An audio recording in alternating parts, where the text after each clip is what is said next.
Hey there guys, welcome back to ARTFX Studios and you're watching about the racks. This is the second video about the Ableton Live effect racks that I developed. And this particular one is aimed at the bus track racks. So I'm gonna explain what these bus track racks do. And to do that, I've set up this project. This project consists of a couple of different sounds. We've got a drum loop, a really simple drum and bass kind of drum loop, and I've got a bass line. Now, as you can see, I've doubled up the bass line track because I want to have the bass and sub separate, and I've also got a synth track. So these tracks are making up a final project that sounds like this.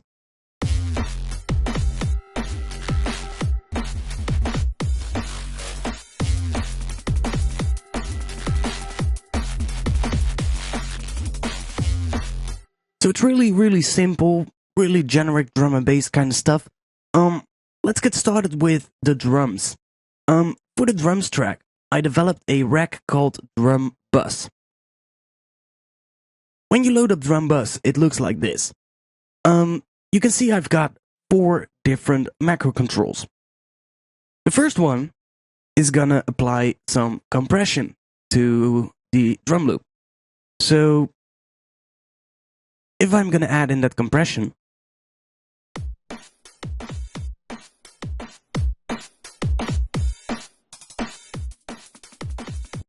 we can hear that the kick and snare become much more quiet, while the hi-hats in this loop actually stay at about the same level. So what happens is you're squashing down the loudest elements of the mix, and because you're doing that, you're reducing the dynamic range.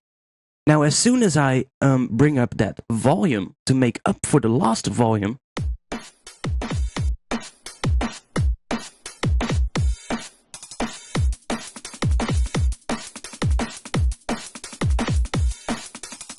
and compare that to without the compression,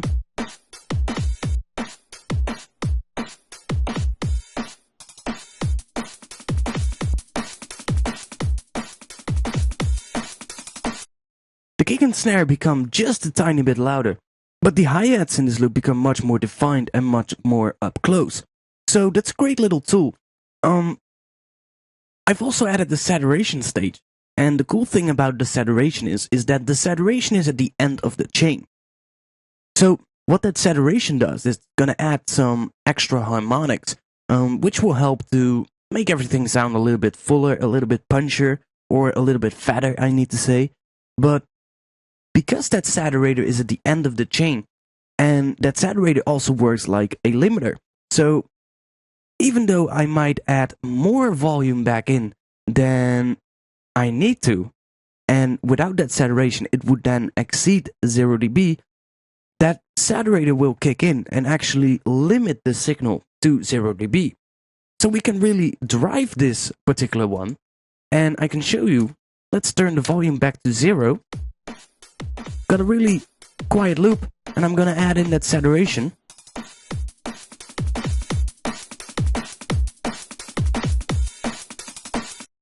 Right now, adding that 10 dB of saturation already brings us to a point where our loop is actually already peaking at 0 dB.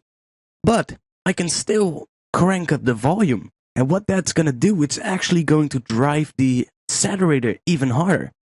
So I can put this at 3 decibels.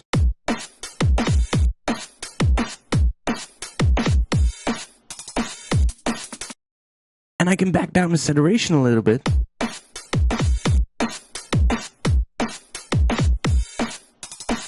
To really make the loop a lot better. In this particular rack, I've also included a high-pass filter. Now that's basically just for filtering purposes. You know, you might want to do something like this.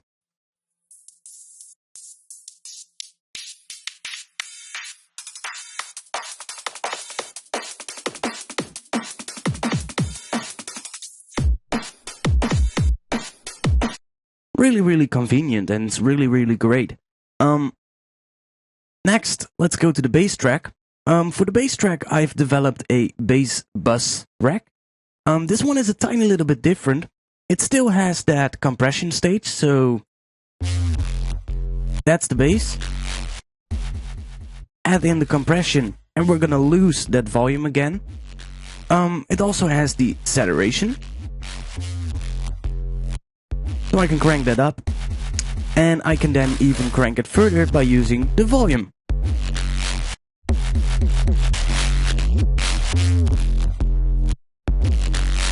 So I can just crank it up to 15 and it's still gonna sound good. Now we surely get a lot of saturation on the low end. And that's good. I mean, it's gonna make sure that the drums are, or that the bass is really, really powerful in the low end. But that's also going to make it a lot harder for us to mix the drums that are already pretty saturated a lot with a really saturated bass. So right now, most likely the drums will be overpowered by that first part of the bass sound. And it still works, but we lose a little bit of power on that kick drum. So for that I've added a sidechaining stage. There's one thing you need to do, because right now the sidechaining is not active. It's not doing anything. What you need to do is open up this rack, and as you can see I've got two sidechain modules, sidechain 1 and sidechain 2, because sometimes you have a kick and snare and you need the sidechaining to the kick and snare, but with different release settings. This way you can do that. You know, you can change the attack and release or the ratios to, well, basically just define how much sidechain compression is being added when the kick is playing and when the snare is playing. So you go to one of the sidechains. Sidechain is already activated, so you just choose your input. So I'm going to choose drums. And now I can close this back down again, because now the sidechaining knob actually controls the amount of sidechaining that's being added. So if I bring this up all the way, it's gonna leave us with, well, close to nothing. As you can hear. Bring it back down again.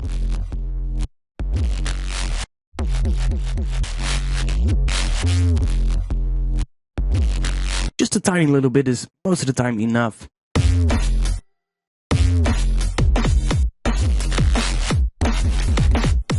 That sounds pretty good. For the synth track, I've got the synth bus. Now the synth bus is, again, a tiny little bit different. It has that saturation stage as well.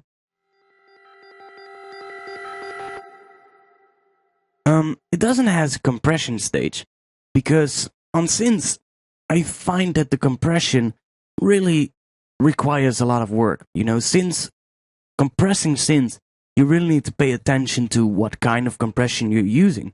And that's because of that, I didn't add a compression to the synth bus.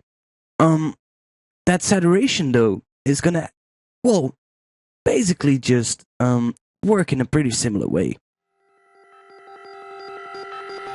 It's still gonna add the volume that you need.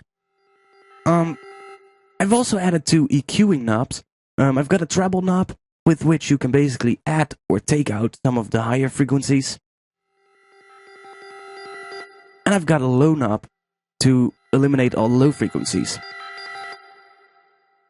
I've also got a volume knob, which just plays around with the volume. That. And I've got another sidechaining module, but I think that this sound doesn't really require sidechaining. So, that is now done. We've now got this.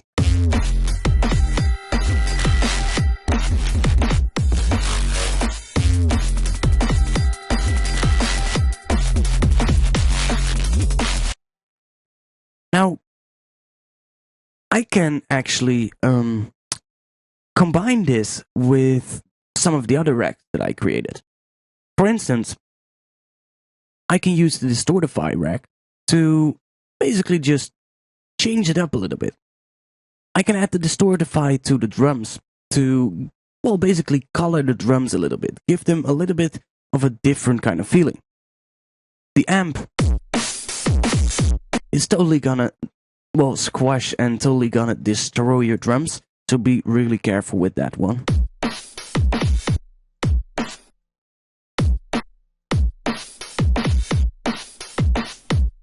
Just a tiny little bit. The tube is gonna add more low frequencies to your drums, but it's also gonna take out some of the higher frequencies. Listen. That's with, and this is without.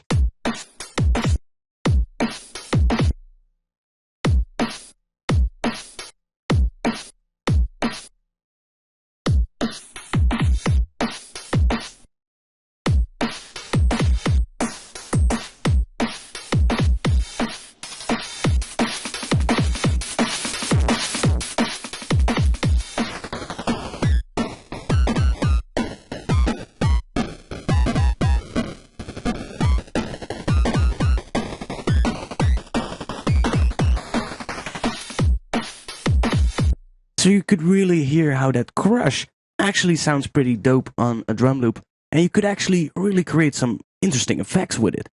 You can automate this. I mean, if you automate this, you can create such different effects. It's amazing, you know, you can create so many different kind of things. And because that distortify is created in a way where you're actually layering different kinds of distortion. So you're blending in different kinds of distortion, and they all affect each other. So it's a really great rack, and it's definitely the best rack I've created so far. For the bass, I mean, the distortify on the bass track is definitely gonna be great. This is the bass sound right now. I can add a little bit of amp, and that's really gonna make everything a lot more louder.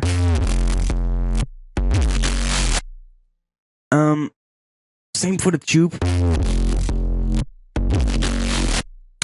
Tube is really gonna add a lot of body to the bass sounds.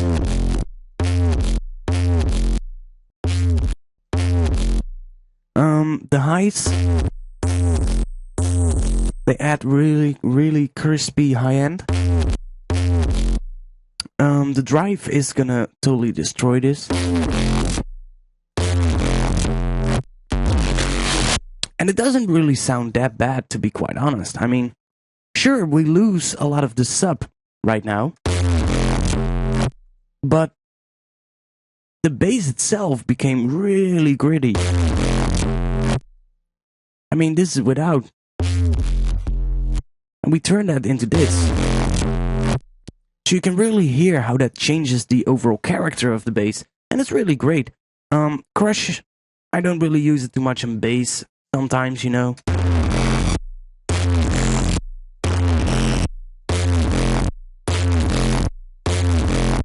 And destroy is, well, the knob itself already says it. It totally destroys your sound. Now finally, I've also added a notch filter to the distortify, so you can actually create more movement to your bass line.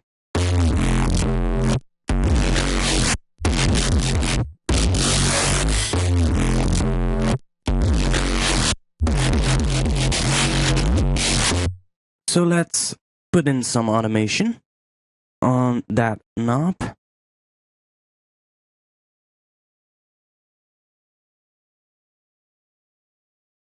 And I'm just doing this randomly, by the way. I'm not paying attention to anything. I'm just adding some random automation.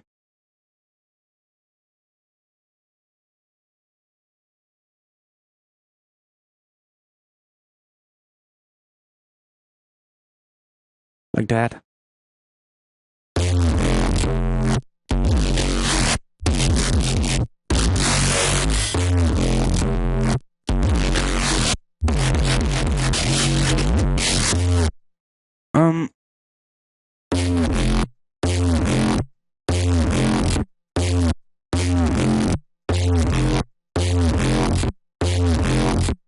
sounds pretty interesting. Now one thing I like to do, because we lose a lot of the sub. I mean, that distortion is also distorting the sub, and when you distort sub, you lose the lowest frequencies, and it's gonna add harmonics, which basically just, well, makes it sound weaker in the low frequencies, but much more stronger in the mid and high frequencies. So, to work with that, we'll have to split this up into two signals and only affect the higher frequencies. So what I can do is I can take Ableton's multiband dynamics device, and I go to my audio effects, take the multiband dynamics and place it on the bass bus track. So I'm going to solo the low band, and that will give us well, just the sub frequencies, as you can hear. Now for this one, because this is this distorted signal, I'm going to turn off the high band, and I'm gonna solo the mid band. This leaves us with just the mid and high frequencies. Now, I've got this one, which is my sub track, and I add the multiband dynamics to this one as well, and I'm gonna solo the low band. So we're ending up with that. Now I've also got one final rack, which is called the sub-bass saturate. This rack, it involves a low-pass filter, so you can low-pass the sub, and it involves a saturation knob.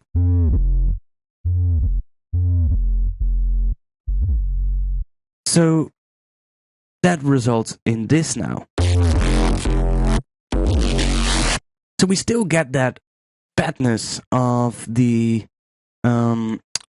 main bass, but we also get the distorted signal.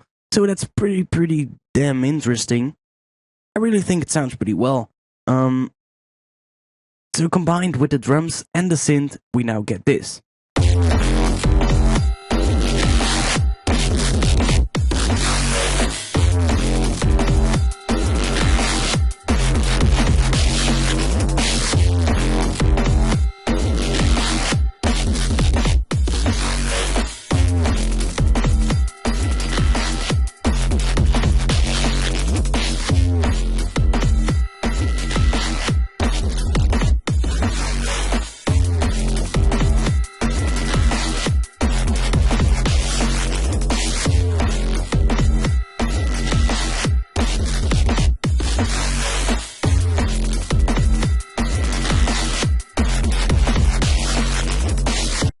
Now I can also add the Haas effects to the bass track after the distortify. This one is basically just adding a little bit delay to the right channel, and it's gonna leave the left channel unaffected, and by doing that you're creating phasing issues, and you're also creating a fatter and more stereo-wide sound. So if I put this at, for instance, 10 milliseconds, the bass is gonna be wider and fatter. And this is before, without it.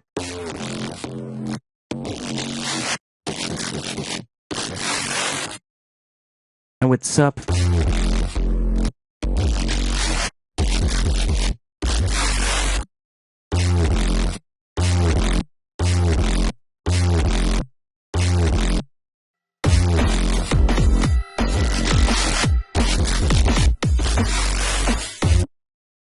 So that's it for this video. I hope you like these racks. All of these racks are available to VIP members of the ARTFX Studios website. To get a VIP membership, you either go to the description below this video where you can find the links to my website, or you can go to www.artfx-studios.com and click on VIP area in the top menu bar. That will take you to a page with additional information about the VIP membership, what you get and what it is, and how it works. So you get these racks, you get articles about music production, you get additional videos in the future, you're gonna get in-depth feedback, and a lot more. So if you want to have information about the VIP membership, then please come to my website. even for people who don't want the VIP membership, my website still offers you great things.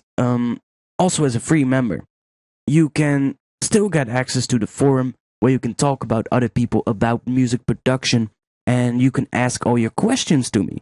So definitely worth to check out my website. If you have any questions regarding this video, then please tweet them to @ARTFX STUDIOS. Or if you think your question needs a pretty long answer, then I advise you to come to my forum and post your question right there. If you like these videos, then please subscribe for more videos. There's one video each Tuesday, and there's another video on Saturday, about 2 times a month. There's gonna be more videos coming up soon, by the way. I'm working on a lot of new videos that I haven't released yet. If you have any ideas for other future videos, then please leave a comment below, and I'll try to do a video about it. Yeah, I hope to see you back again. What is it? Tuesday? Saturday, maybe? We'll see. Peace.